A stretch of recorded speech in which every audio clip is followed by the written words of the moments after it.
और इस वक्त की बड़ी खबर, एक ब्रेकिंग न्यूज से शुरुआत कर रहे हैं। उत्तर प्रदेश निकाय चुनाव में आरक्षण का जो मामला था उस पर सुप्रीम कोर्ट ने एक फैसला सुना दिया है। ओबीसी रिजर्वेशन की व्यवस्था के साथ स्थानीय निकाय चुनावों पर फिलहाल सुप्रीम कोर्ट ने रोक लगा दी है। सुप्रीम कोर्ट ने हाई कोर्ट के आदेश पर रोक लगाई है। कोर्ट ने कहा है कि जिन निकायों का कार्यकाल पूरा हो चुका है उनके कामकाज के लिए विशेष समिति बना दी जाए।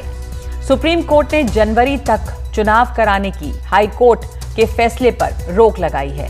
सुप्रीम कोर्ट ने दूसरे पक्ष को नोटिस जारी किया है और नोटिस पर 3 हफ्तों में जवाब मांगा है।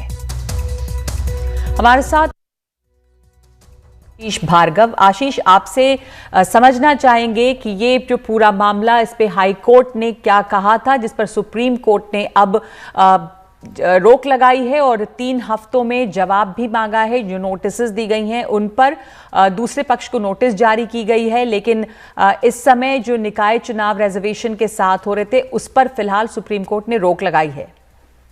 जी देखिए, यहाँ पर मामला ये था कि उत्तर प्रदेश में ओबीसी के तहत स्थानीय निकाय में सीटें आरक्षित की गई थी और चुनाव कराए जाने थे, लेकिन मामला इलाहाबाद हाई कोर्ट पहुंच गया और हाई कोर्ट ने कहा कि बिना ओबीसी के आरक्षण के जनरल सीटों की तरह इन पर चुनाव कराए जाएंगे, क्योंकि ट्रिपल टेस्ट जो सुप्रीम कोर्ट ने तय किया है कि जो एक ट्रिपल टेस्ट होना चाहिए, जो पहले मध्य प्रदेश महाराष्ट्र में भी सुप्रीम कोर्ट ने दखल दिया था कि जिस आरक्षण आप ओबीसी को दे रहे हैं तो पर्याप्त डाटा आपको लेना होगा, एक आयोग बनाना होगा जो ये डाटा इकट्ठा करेगा कि इस पिछड़ा वर्ग जो है स्थानीय निकाय में उसकी जो प्रतिनिधित्व है वो अपर्याप्त है। इसके अलावा 50% से ज्यादा आरक्षित सीटें नहीं होनी चाहिए, जैसे सुप्रीम कोर्ट ने तय किया है।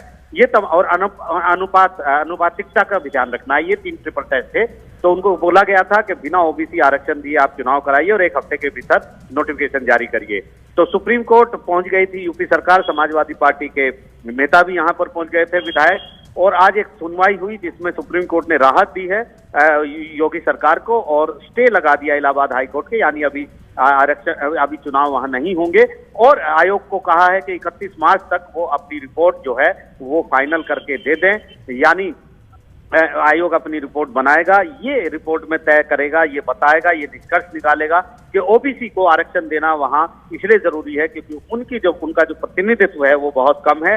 वो डेटा सब देगा, अनुपातिकता के हिसाब से सब देगा, सीट वाइज सारी चीजें देगा और इसके बाद सुप्रीम कोर्ट में तय करेगा कि आगे क्या हो। लेकिन ये राजनीतिक मसला भी बहुत बड़ा है। मध्य प्रदेश में यही हुआ था, उसके बाद आयोग बना था और फिर सुप्रीम कोर्ट ने इजाजत दी थी। महाराष्ट्र में भी सेम हुआ था। उसी तरह से अब यूपी का केस भी चल रहा है। 3 हफ्तों में दूसरे पक्ष को जवाब देना है, नोटिस जारी हुआ है, तो लिहाजा यूपी सरकार के लिए एक बड़ी राहत यहाँ पर है। जी, उत्तर प्रदेश में यूपी सरकार के लिए, योगी सरकार के लिए ये एक बड़ी राहत है। सुप्रीम कोर्ट ने हाई कोर्ट के आदेश पर रोक लगाई है। धन्यवाद आपका आशीष भार्गव।